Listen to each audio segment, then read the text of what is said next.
The wind sliced through the darkness like a living thing, screaming as it whipped around the tall pines.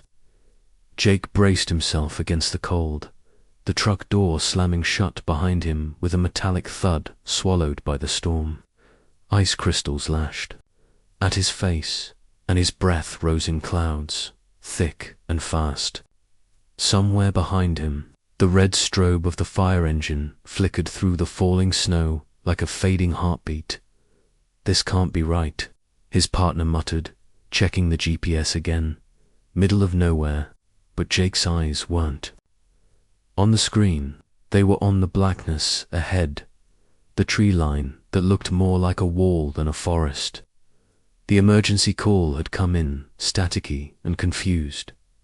No fire, no address, just a strange noise and a cry for help. He felt it deep in his gut. Their boots cracked over frozen puddles as they moved forward, each step sinking slightly into the thick snow. The night was muffled except for the low howl of wind and, then, a sound. A bark, not close, not far, just enough to cut through the static of the storm. Jake paused, head tilted. The barking came again, urgent, desperate. There, he pointed, barely audible above the gusts. He and his partner moved quicker now, flashlights sweeping across branches heavy with snow, their beams catching glimmers of movement. Something was out there. Not a fire this time, but something calling to be found. Jake wasn't a man of words. He spoke in actions, in controlled bursts of courage at burning doorways, in the hiss of water against flames, in silence when the smoke cleared. Since Melissa died, the world has quieted. No family, no real friends. Just fire, and the hours between shifts that he filled with nothing. The other guys tried, invited him out, cracked jokes, but grief was a wall, and Jake had built it brick by brick. Tonight, though, that wall felt thinner. The cold is biting harder, and the bark in the distance. It tugged at something he hadn't felt in years. Snow clung to his jacket. Jake blinked through it, remembering the smell of cinnamon in the winter air, back when home had meant warmth, not just shelter. Melissa used to love snow, said it made the world softer, but tonight it felt like a warning. He turned his head toward the dark. That bark again, it echoed not just through the forest, but through something hollow in his chest. Then dash movement. The beam of Jake's flashlight caught a flash of brown fur. A dog, big, lean, a German shepherd, her coat dusted white with snow. She wasn't running away, she was running to them. She stopped just yards away, panting hard, chest rising and falling like she'd sprinted miles. Her eyes sharp, wide-locked onto Jake's. For a breath, neither of them moved. Then she barked, loud, sharp, and just as suddenly, she spun around and vanished back into the trees, her tail a blur against the dark. Jake took a step forward. "What the hell was that?" his partner asked. Jake didn't answer.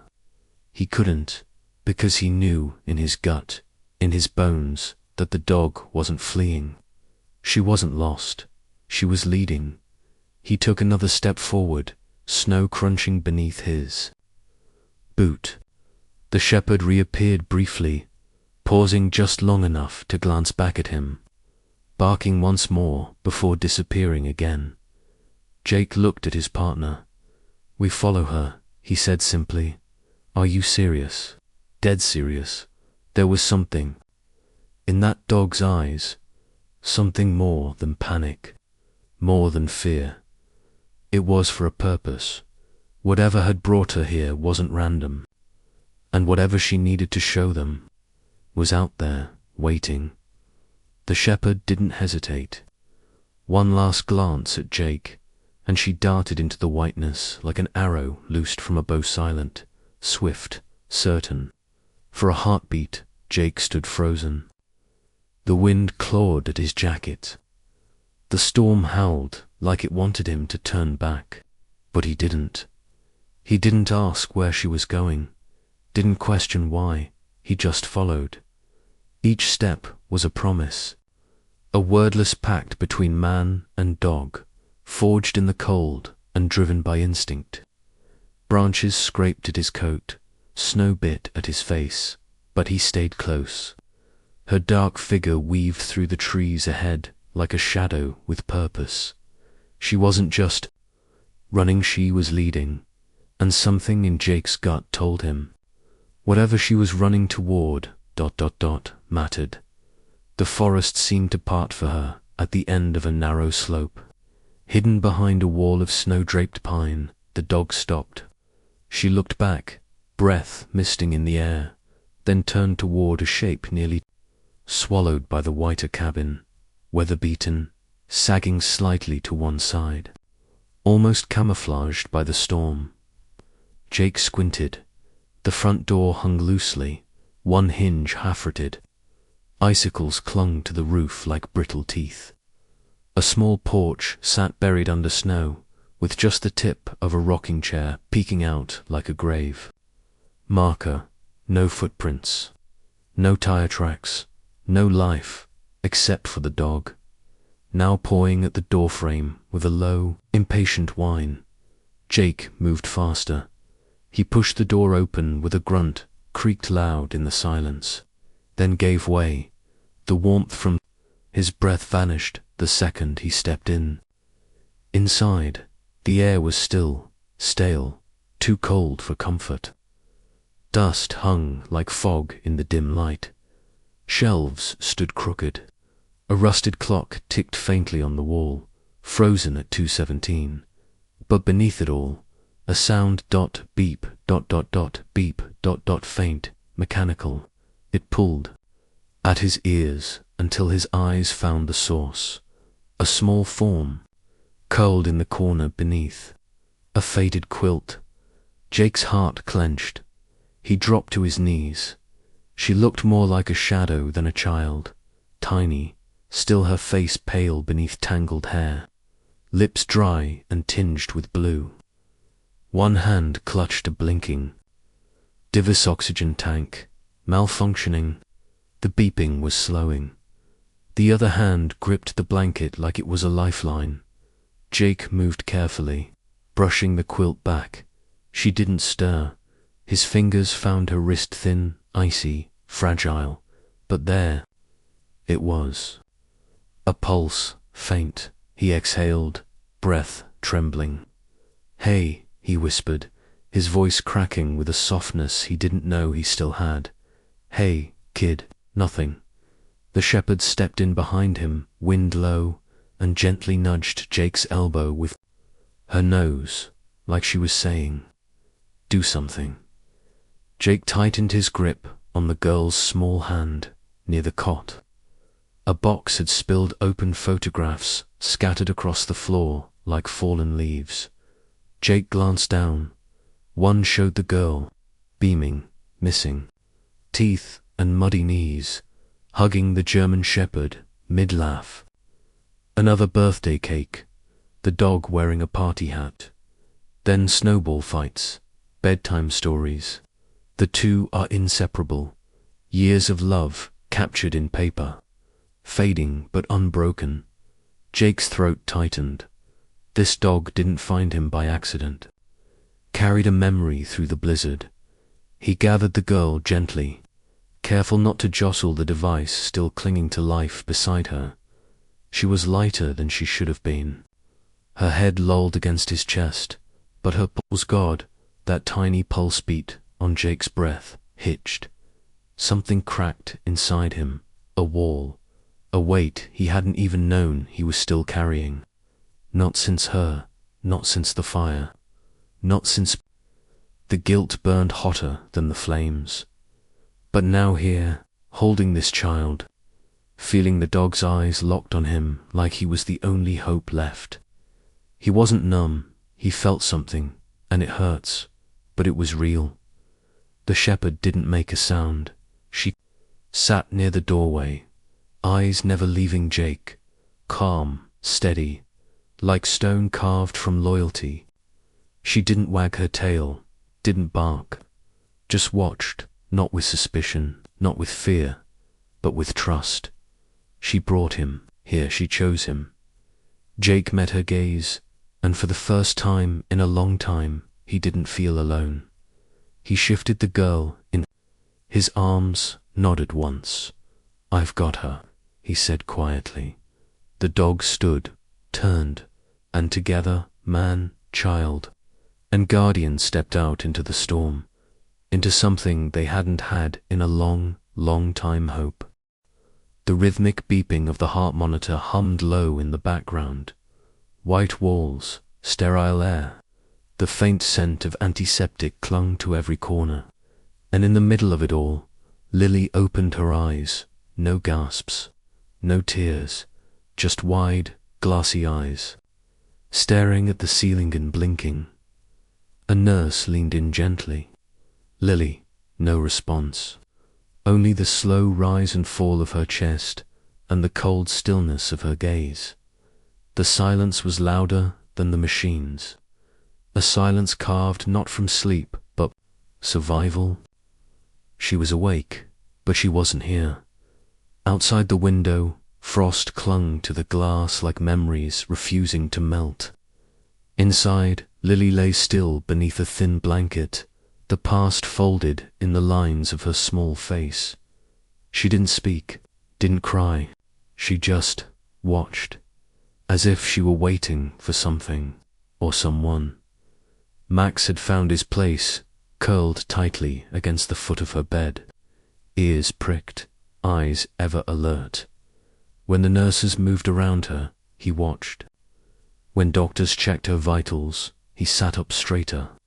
When the silence threatened to swallow the room whole, Max filled it with presence, a heartbeat that matched her own. They tried coaxing him away, treats, commands, kind gestures. But Max didn't budge. He'd been through too much. She'd been through worse. He knew the rules didn't matter. Only Lily did. At night, when her breaths grew uneven and her hands clenched the sheets, he nudged her hand gently with his nose. He was her anchor. And even in this strange new place, he was her home. Jake had delivered Lily to the hospital 3 weeks ago. He was supposed to drop her off and move on, just another good deed done. But something lingered. Maybe it was the hollow look in her eyes. Maybe it was the dog, how he stayed, as if he were guarding treasure instead of trauma. Maybe it was the way Lily hadn't spoken a single word since arriving. Jake began inventing reasons to return. Forgot to check on her chart. He'd tell the front desk. Just wanted to see if the dog needed food. But the truth was simpler. He needed to see that she was okay, that she was still there, that maybe, somehow, the world hadn't completely broken her, or him. It started small. Max poured the nurse call button when Lily thrashed in her sleep. He dragged her worn blanket from a corner chair and placed it over her legs. He would nudge Jake's hand when Lily's breath hitched, as if asking him to speak, to be there. Everyone whispered about it. "That dog's been trained," one nurse said. "No," said another. "That dog's been through something." Jake watched him with quiet awe. Max responded not just to cues, but to feelings. He knew when Lily was scared. He knew when she was alone in her mind. And somehow, he always knew when Jake needed to sit down and just be still. The hospital courtyard was half frozen. Snow crusted over benches and frosted tree branches drooped under winter's weight. Jake stood stiffly at the edge, stick in hand. Max, tail wagging, looked up expectantly. "Go on then," Jake muttered. He threw the stick. Max bounded through the snow like it was spring, tail slicing the air, eyes bright. He returned, dropped it at Jake's feet, and barked once. Jake threw. Again, Max returned. Back and forth, until Jake stopped. The stick hung in his hand. "My wife," Jake finally said, eyes fixed on the snow. "Her name was Sophie." Max sat quietly, tongue lolling, waiting. She loved the snow, hated hospitals, thought they smelled like fear. Jake chuckled. Softly, the sound more sigh than laugh. "I don't talk about her. I don't talk about any of it." His voice cracked. Max didn't move, didn't judge. Just sat beside him, solid and warm. They sat on the same bench again the next day, snow falling in gentle flurries. The sky wore a pale grey hush. Jake rubbed his gloved hands together. "You know, Max," he whispered, "I didn't say her name out loud for almost a year."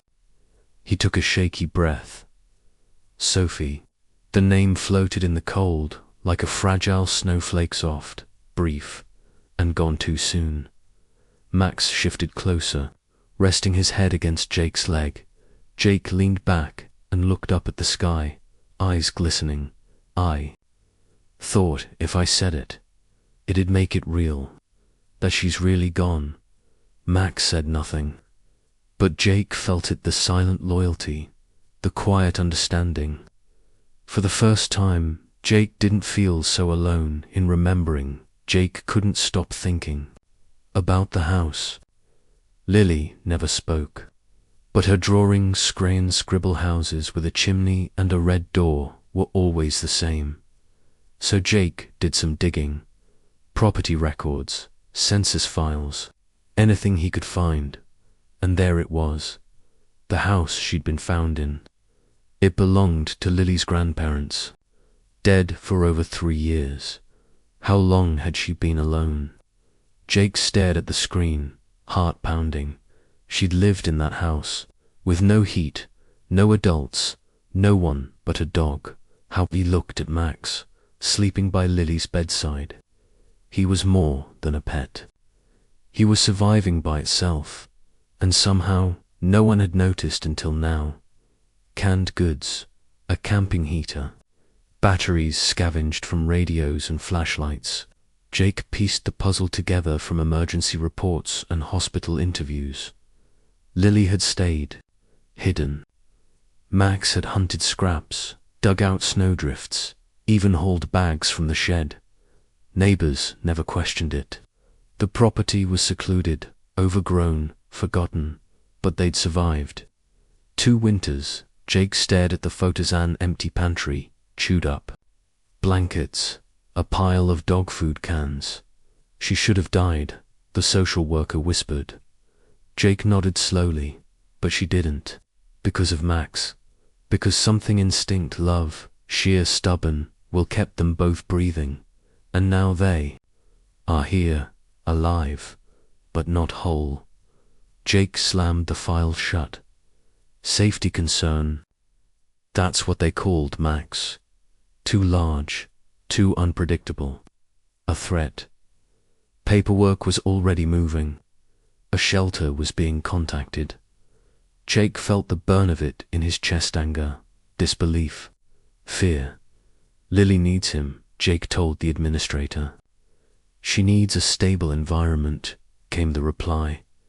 Max sat in the hallway, tail wagging slowly, unaware of the decision being made. Jake walked over, knelt beside him. Max leaned in. She didn't speak a word until he showed up. "You know that." The man looked away. "There are rules." Jake stood, eyes locked on the glass room where Lily sat drawing in crayon again. Max was there in every picture beside. A girl with a red door and too many winters behind her. Jake's voice dropped. Then maybe the rules are wrong. Snow lashed the windshield, a cold fury that blurred the world outside. Jake's hands clenched the steering wheel, knuckles pale beneath the fabric. The tires slipped on the ice, but he fought for control, eyes scanning the ground ahead. Max's paw prints, faint and fleeting, led into the dense forest, the only trail through the relentless storm. His breath hitched. Every second stretched like an eternity. The cold wasn't just outside. It gnawed at his heart. He had to find them. He had to save them. The storm's howl swallowed his voice, but Jake called anyway. Lily, Max. His voice cracked, desperate. As icy branches tore at his jacket and snow blinded his path. Each step was heavier than the last, weighed down by dread. What if they were gone? What if he was too late? But still, he pressed on, clutching hope like a lifeline. His heart thudded, wildly, not just with fear, but with fierce determination. He had to find them. They were counting on him. Then, through the storm's fury, a shape appeared, a flash of dark fur. Max the dog's barks cut through the wind, sharp and frantic. Max circled a shadowed ravine, his body tense, ears pinned back, but eyes fierce. With urgency, Jake's heart hammered. Max, he called, breath visible in the freezing air. Max stopped, nose twitching toward the abyss, then barked again.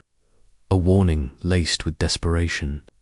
Something was wrong, something terrible, peering. Down the ravine, Jake's breath caught in his throat. There, half buried beneath a tangle of broken wood and snow, lay Lily. Her small frame shivered in the cold, face pale, eyes closed, as if the world had already abandoned her.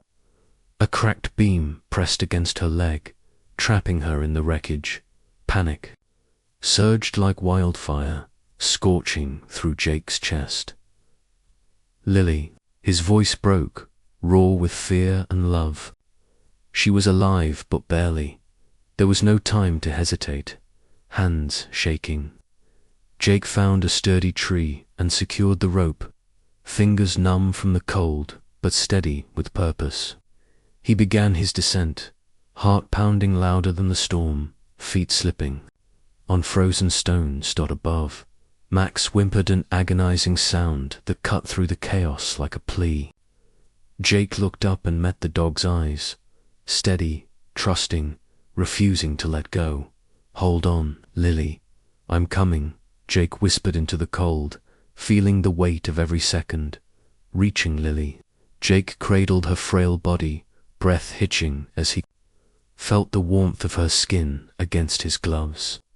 She stirred faintly, a fragile pulse against the biting cold dot above. Max gripped the rope with his teeth, muscles straining as Jake slowly began to climb. Inch by inch, heart pounding, they fought.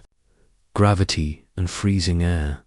The rope creaked beneath the weight. Every moment was a battle, but Max never faltered, never let go. Together, they pulled Lily upward, towards safety.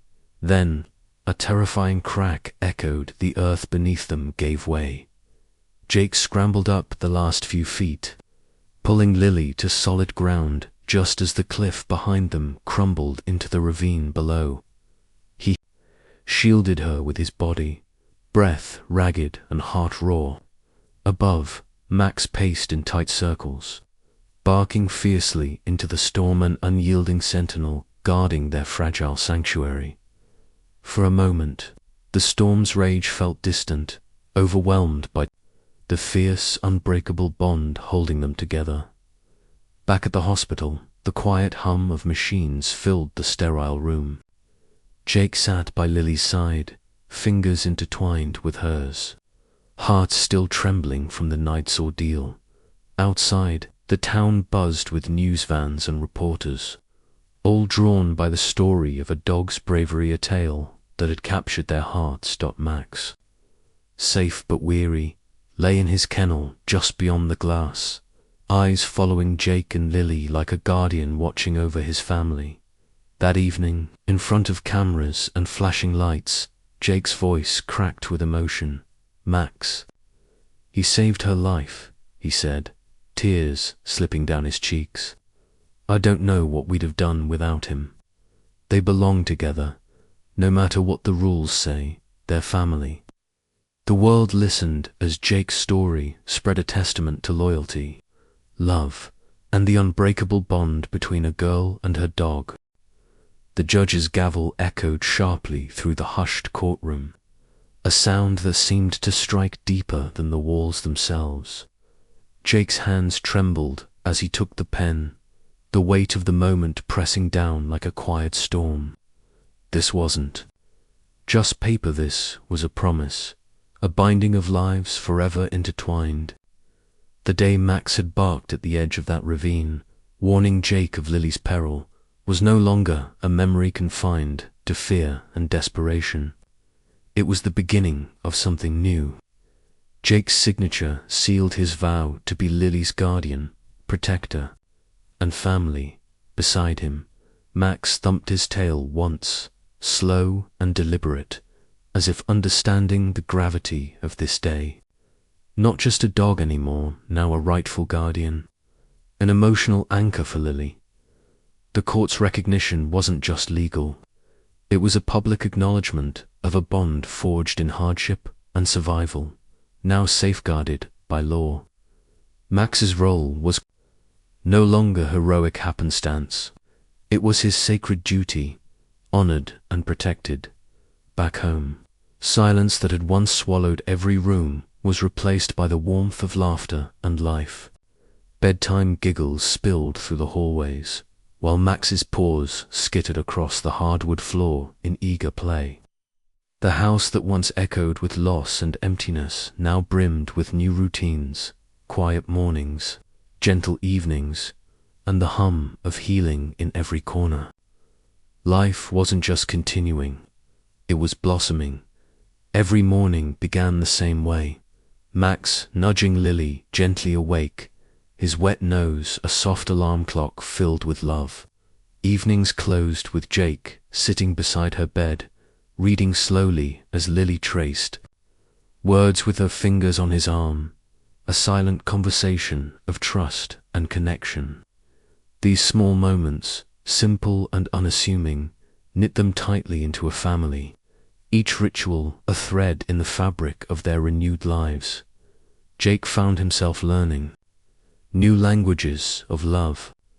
He cooked Lily's favorite meals, watching her eyes light up at the taste of comfort and familiarity. Drawings in childish scrawl found a home on the refrigerator door, each one a splash of color against the quiet walls. And slowly, Jake's smile returned, not forced, not fleeting, but genuine. The guilt that had weighed on him, the shadows of past regrets, began to lift. He was learning to live fully again, embracing joy without reservation, making room for love where once there was only fear. One quiet evening, as gentle snowflakes drifted down outside, Lily sat on the porch wrapped in blankets, her breath visible. In the cold air, with slow, deliberate motions, she signed thank you toward Jake, her eyes shining brighter than the falling snow. Max lay curled by her boots, softly snoring, his presence a steady comfort. In that fragile, wordless gesture, Jake felt a flood of emotion rise inside him: gratitude, hope, and an overwhelming sense of peace that no words could capture. Tears welled in his eyes, not of sorrow but of profound thanks. Jake's gaze moved from Lily to Max and back again, a quiet realization settling deep in his heart. He hadn't rescued them, not really. It was they who had rescued him. In their shared survival, their unspoken understanding, Jake found healing for the broken parts of himself. The love they offered, raw and unconditional, mended wounds he thought would never close. The storm had passed, but in its wake, something beautiful had taken root. A family forged by trust, love, and the enduring power of companionship. Some wounds don't need words to heal, just a quiet paw resting gently on your knee, and someone who sits beside you in the dark, sharing the weight of silence. Jake had learned this truth not in grand speeches or loud declarations, but in the gentle presence of Max and the soft touch of Lily's hand when the world felt too heavy to bear. Healing came not from forcing pain away, but from allowing it to exist alongside trust, loyalty, and the quiet promise of companionship. It was in those small moments, Max's steady heartbeat beside him, Lily's unspoken understanding that real restoration took root. Jake came to understand that strength wasn't measured only by the fires he fought or the battles he won. True courage lay in the vulnerability to let others carry the burdens you were never meant to shoulder alone. For so long, Jake had worn his grief-like armor, isolating himself behind a wall built from loss and regret. But Max's quiet devotion and Lily's fragile trust showed him that healing was a shared journey, one where letting others in wasn't weakness, but the bravest act of all. Max never spoke a word, but his eyes told the story. Jake had nearly forgotten the story of worth and redemption. Those deep, knowing eyes reflected unconditional love, a silent reassurance that Jake was still worthy of saving, still deserving of hope and joy. It was a language beyond words, one that reached into the broken places and whispered, "You are not alone, you are enough." Through Max, Jake rediscovered a part of himself long buried beneath sorrow and guilt. In saving Lily and Max, Jake had unknowingly saved himself, and that was a rescue no badge, no uniform, no training could have prepared him for. The true rescue was found in the trust born from shared survival, in the love forged through hardship, and in the simple act of being present for one another. This was the kind of redemption that healed hearts, mended souls, and rebuilt lives one step, one breath, one quiet moment at a time.